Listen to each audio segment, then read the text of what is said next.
So on the way over on the train, Neil, you were saying that you had a bit of a connection to the record store owner who we're going to visit today, and I'm intrigued. You won't tell me what the connection is, though. No, so I'm going to leave is it somebody you worked with in the past, or No.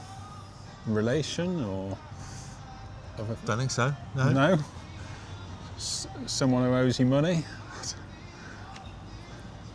No, I've got my list on my phone of that. He's not on the list. I don't know.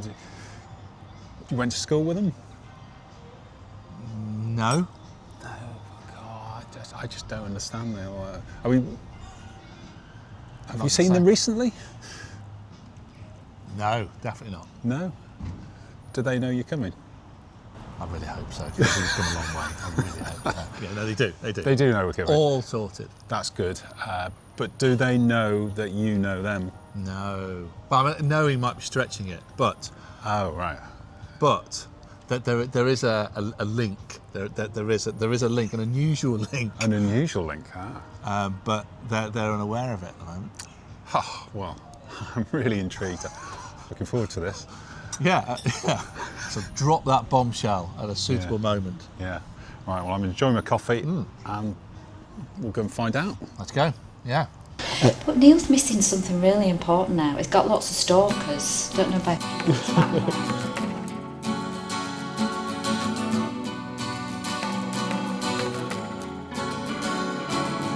Looking through my window, I can't see a thing though. I don't get depressed though.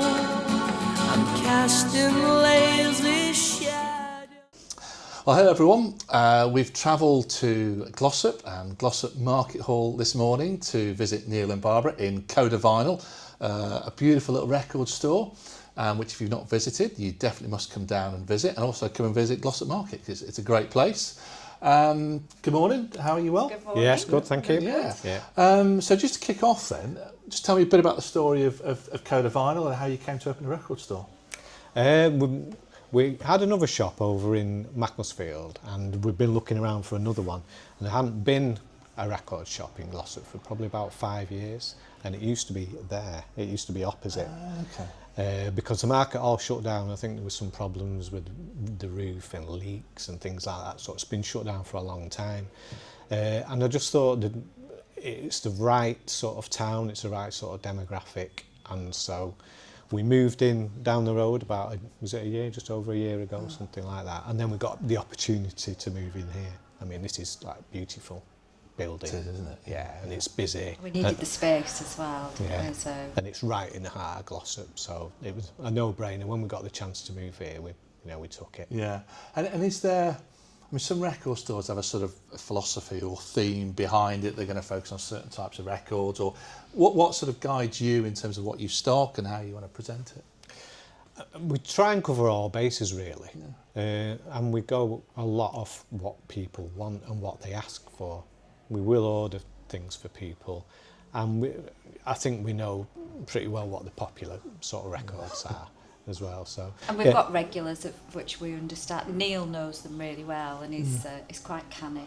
Yeah. In So his, understanding of I know who people's to music target. taste. Okay, yeah. He knows No, if we get certain collections, quite often you've got in mind who will like that. Yeah. I think we're too small to specialise in. Cause the town itself is too small to specialise in something really. Yeah. So yeah, like Neil says, we try and cover all.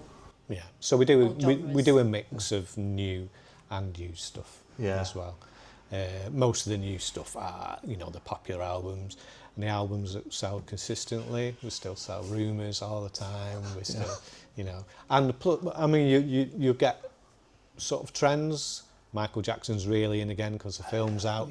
Queen were really in a while ago because the film was out, and so you can keep an eye on what's going on. Basically, Yeah. I mean, it's interesting you said about where you're located.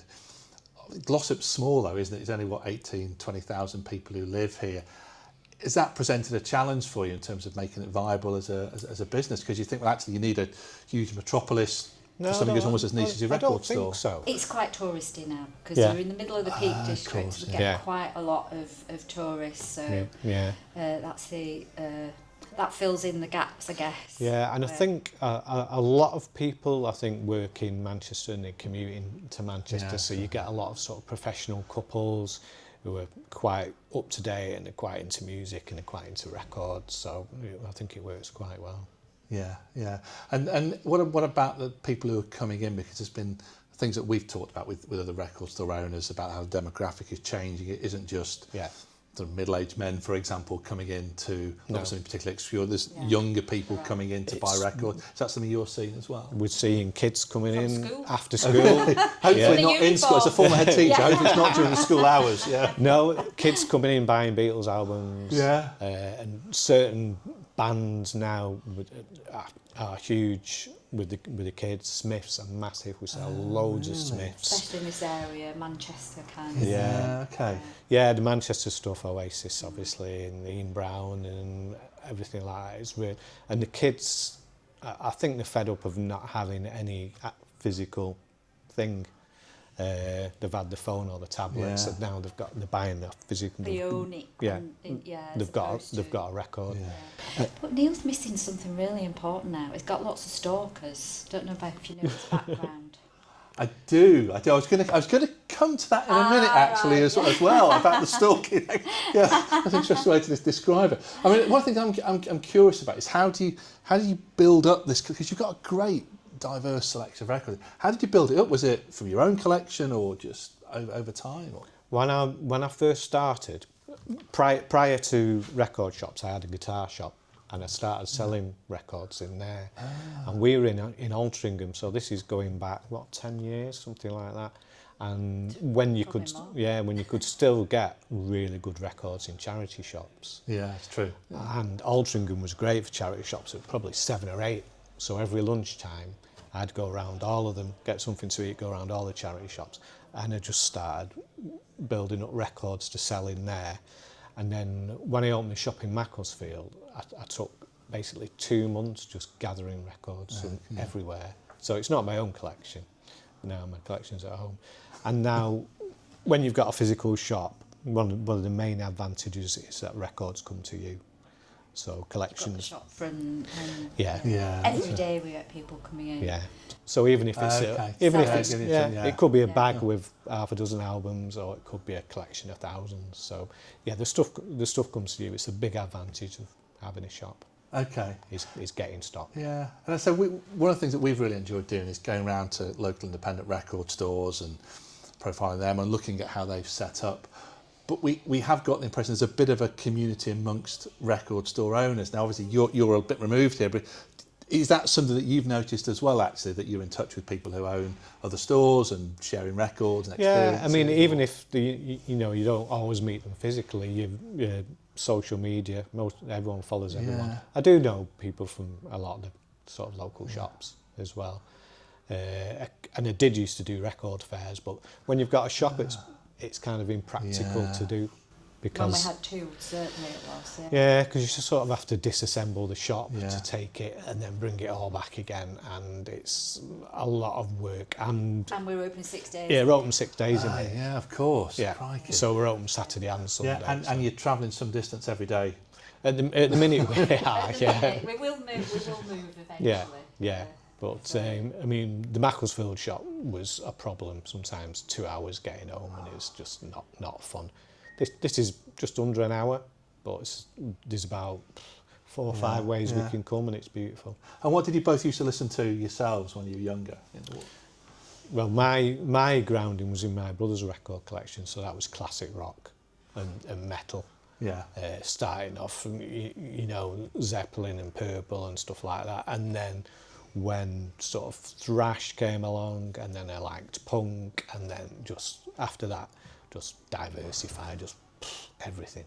Yeah. Everything.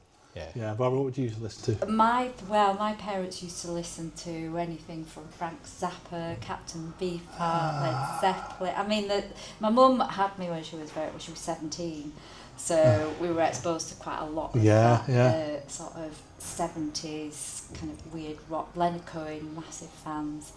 But I rebelled against that. I went into purposefully. I went into punk and lots of like Sex Pistols, Clash, and anything that was noisy and rebellious. Really? But I like everything now. Absolutely everything. It's if you like music, you'll listen to. Yeah, music it's true. Coincidentally, I was watching a documentary last night, a film about the early years of the choral Dreaming of You. It's really good, but they were talking about how groundbreaking it was when they discovered Zappa and Beefheart, and they were able to take that alongside some of the sort of Liverpool influences they had. They're a great band. To create something like that, and actually really they're often overlooked, Zappa and Beefheart, but actually there's something there, isn't it, that offers you a different angle into music, isn't it, as well? I think what has changed, I mean, when I was at school, lots of years ago, it was you had your tribes. Yeah. You had your punks, you had your metalheads, you had your soul boys and stuff. And now everyone likes everything. It's really, it's really changed. It has diversified, I suppose, the access of everything through streaming and the like as well. It's kind of democratised it as well and opened it up. I still think, I'm interested in what your view is. I still think there's a bit of a snobbery towards pop as being an inferior music form. So I think with the older people, I think with the older generation maybe, but it's like because the younger people have got that access to streaming and media and all that. They seem to be able to listen. I mean, to some of the 80s pop. It's great. Is Human League, Dare, Pet Shop Boys, Depeche Mode. Fantastic. We were just talking about that fantastic. in the car. Yeah. At the time, though, in the 80s, I refused to listen to it. It wasn't real music. I know, But now I absolutely love it. Yeah, just they're amazing albums. Yeah, I think the Pet Shop Boys is a really good example of that. That first album, just fantastic. It's ridiculously good and how prolific they were as well with that as well.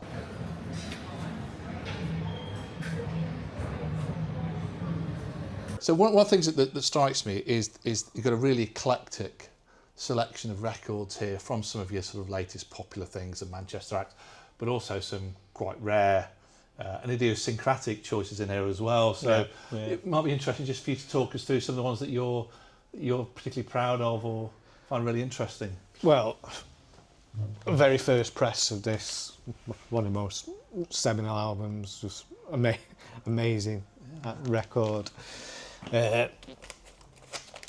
Again, John Martin, Solidaire, these are just like totally iconic albums. Beatles albums which still sell every day. Some people want early presses, some people aren't too bothered. In good condition, that's quite a challenge these days. Metal Machine music's more or less unlistenable. Yes. Are the kids coming in for a copy of that? No, I'm not sure. I think it was an album. Was he contractually obliged to make it? Yeah. And he made it, so he just went, there you go. Yeah, see, Wire, that. Oh yeah, Pink Flag. I mean, that's, again, one of the most seminal sort of post-punk albums. Brilliant album, which I did want to take home with me, actually. But, I may do yet. Yeah. There was some interesting stuff up there. And there is something, I think, that we talked before about stalkers. And I'm not a stalker. I will put, although I said saw you very early in the days. But obviously, in a past life, you had family member guitarist in Pure Essence, weren't you, as well? Yeah. And I'm always interested in when people are in bands about what happens next. Yeah. And actually, the range of activities that people do. Some people stay in music or engineering, or just have a complete break. There's actually a surprising number who've gone to do degrees and PhDs who are in bands as well for whatever reason. Yeah. So, how have you found this then? Did you miss it at all, being a band?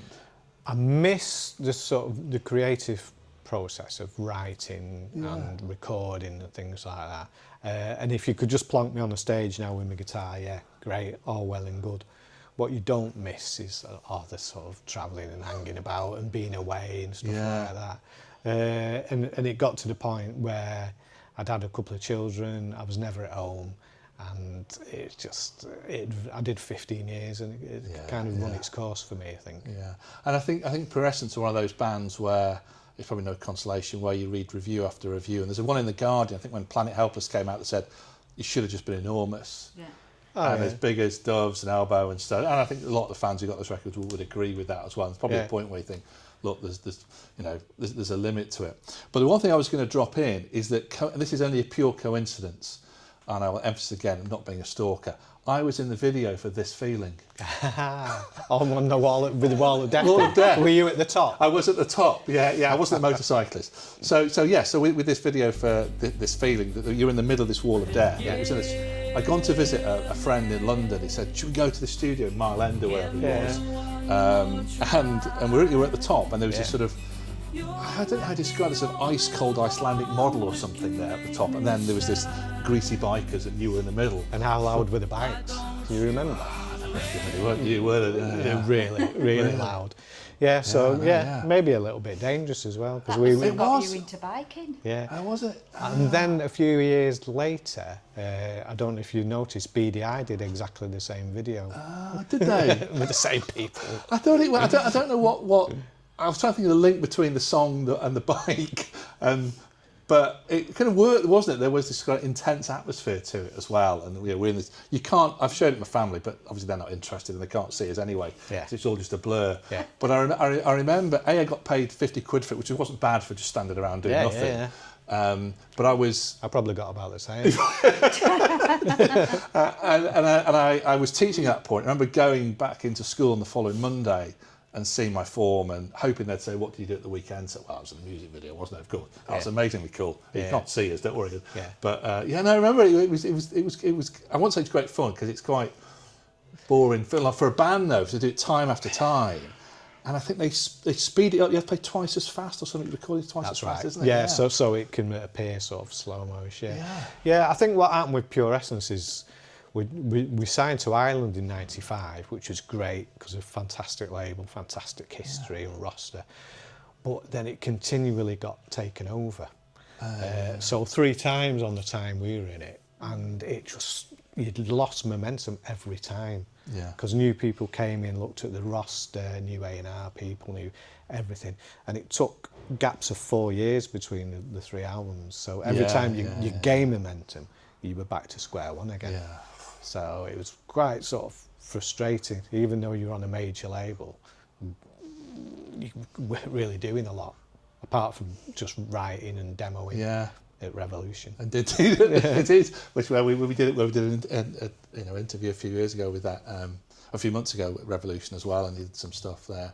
And I think it's how one looks back to that, because all you want to do is be in a band, isn't it? Then you go through it, and then if you're going to end, you want it to end, on your own terms and success, don't you? So it must be quite frustrating as well. And I think, it's that thing about the second act is running a guitar shop and then doing this. I think you've probably done the thing that most people would probably quite fancy doing, isn't it? Being a band, owning a guitar shop, and there's the music in there. record store as well. Yeah. I've done music. I think I've started playing Still guitar. writing music. Still doing stuff. Still playing, yeah.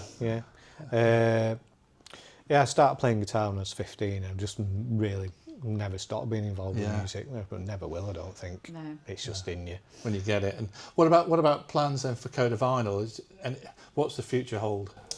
Now we've got time to absolutely concentrate on the shop, just making even more improvements. We're looking at kind of like obviously extending the music, the records, but a bit of merch, something like that. Okay, I don't think we'll be opening any more shops. We'll be doing the odd event, I think. Okay, so things like in-stores, because they're quite popular. Yeah, we had Aziz Ibrahim in a few weeks ago, because Aziz's album was released for Record Store Day. Yes, and I saw that. And he did probably about at least a dozen shops, and it was great. He was in the shop, and he played, and he's really personable. He's a lovely guy. I've known him from Pure Essence days. He used to come to Greece with us and support us in Greece. So that was good. Yeah, more stuff like that. Yeah, I think that's anything that brings people into the store, isn't it, as well? And we're finding that lots and lots of record stores are doing things like that in stores, aren't they? Yeah, and book signings and the like. I think they work really well. Yeah, I'd like to get Jar Wobble in. When I had the guitar shop, my business partner used to tour manage him, and he's such a great guy, and he's got lots of stories. His book's brilliant. It is. It's really good. Memoirs of a Geezer. Yeah, no, it is. Yeah, absolutely. I'd love to get him in. because he's such a great guy, Yeah. entertaining. It's a bit scary as well. It is a bit scary. So we went to the launch of the John Savage book back at the Rylands last year, and he was there. And it's like, I'm probably going to keep a bit of a distance because although it's a very sort of civilised event. No, he's lovely. But I think that's what comes across in the book actually. You know, just a really decent guy, and he's been through some stuff. As you said, he's got some tales. But no, it's been brilliant to visit your store. I'm really grateful you've had us in there, and nice we look to forward see to seeing what happens in the future. Yeah, thanks a lot. Cheers. Thank you. So what we always do when we go in to visit record stores is we always ask the store owners, what was the very first piece of vinyl that you bought, if you can remember, many years ago? Yeah, I remember. There Goes My First Love by the Drifters. There was a record shop near my school called Record Finders in Bredbury. So I used to spend dinner money on records. And the first album I bought was actually a triple album, which was Rush Archives, which was the first 3 Rush albums in a collection. And that was from the shop on Hillgate in Stockport, where we used to go every Saturday. Yeah. And then after that into Manchester, every record shop, every guitar shop, every Saturday. Have you still got them, those records? I've still got archives. Yeah. I don't know where the Drifters went. I have seen lots of copies since then. And Barbara, can you remember? Bruce Springsteen, The River. Oh, right. And my parents used to tell me, I used to play it over and over and over again. And I remember my mum and, my dad coming in and saying, what's that crap you're playing there? Because obviously they were into all that, 70s sort of rock. And then recently we saw that film, is it Blinded by the Light? Oh, yeah. This Bruce Springsteen's amazing, isn't it? Like, You didn't think so at the time. You didn't think so at the time. Yeah, but me and my friend used to do it every Saturday, going to Bradford. I'm from Bradford and Leeds, and we didn't used to buy much. We used to flick through and hope to meet boys with long hair, rockers with long hair, and then it was punks. And how's that gone? It didn't go very well. We were too shy. Yeah. Although I got my musician in Yeah, it. that's it, exactly.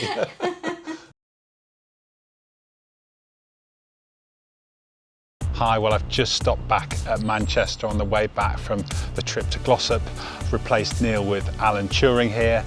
I'd just like to say what a fantastic visit that was. The shop is brilliant.